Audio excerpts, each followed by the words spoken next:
धर्मशाला में मैक्लोडगंज जाने वाले रास्ते में जमीन धंसने लगी। इससे खतरा बढ़ने लगा। एक तरफ सड़क भी धंस गई और अगर ज्यादा बारिश होती तो मैक्लोडगंज जाने वाला कैंट वाला रास्ता बंद हो सकता है।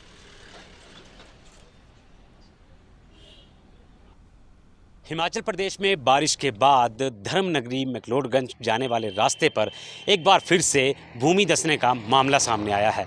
ये तस्वीरें आपको दिखाते हैं कि यहाँ पर किस तरह से जो ज़मीन है उसके धंसने का सिलसिला जारी है। हर साल की तरह इस बार भी यहाँ पर ज़मीन धंसी और जो डंगे का काम ऊपर चल रहा था वो डंगा फिर से गिर गया और ज़मीन लगातार धंसती हुई नज़र आ रही है।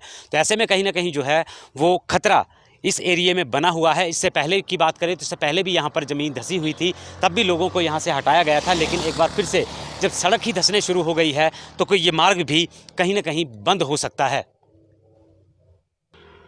आप देख सकते हैं जिस तरह से ये ज़मीन धंस रही है, बड़े बड़ी चट्टानें यहाँ गिर रही हैं। दूसरी तरफ देखा जाए तो ये डंगे पहले लगाए गए थे और अब ये नीचे आना शुरू हो चुके हैं। यानी कि कुल मिला के कहा जा सकता है कि जो खतरा है वो टला नहीं है। और अगर बारिश ज़्यादा होती है, जिस तरह से मौसम विभाग ने अभी भारी बारिश की चेतावनी दी है, तो कहीं ना कहीं और ज़्यादा मिट्टी मलबा आ सकता है और ये ज़मीन धंस सकती है। इसी तरह सड़क मार्ग जो है वो भी दूसरी तरफ से धंसना शुरू हो चुका है, जिससे साफ देखा जा सकता है कि कितनी ज़मीन धंस रही है और किस तरह से खतरा लगातार यहाँ पर बरकरार होता जा रहा है। मैं कैमरामैन से गुजारिश करूँगा एक बार दूसरी तरफ दिखाएं, जहाँ पर ज़मीन का आधे से ज़्यादा हिस्सा जो है वो धंस चुका है। इस ज़मीन के नीचे धंसने के कारण जो है गाड़ियाँ भी ऊँची नीची होकर चल रही हैं। आप ये तस्वीरों में साफ देख सकते हैं, जो ये सड़क है वो कहीं ना कहीं धंस चुकी है।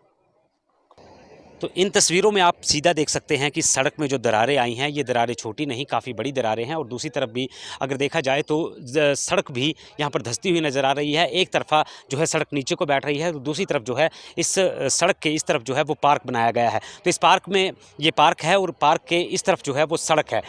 काफ़ी ज़्यादा चढ़ाई है और चढ़ाई पर ये ज़मीन धंस रही है, तो कहीं ना कहीं खतरे का निशान भी बनता हुआ नज़र आ रहा है। पार्क में अगर देखा जाए तो पार्क में जो बैठने के स्थान बनाए गए हैं उनमें भी दरारें आ चुकी हैं। और कुल मिलाकर कहा जा सकता है कि ये सारा एरिया जो है स्लाइड हो रहा है यहाँ पर और खतरा लगातार बरकरार है। लेकिन अब देखना होगा कि प्रशासन इसमें अपनी कितनी हरकत दिखाता है और किस तरह से इस स्लाइडिंग को रोका जाता है।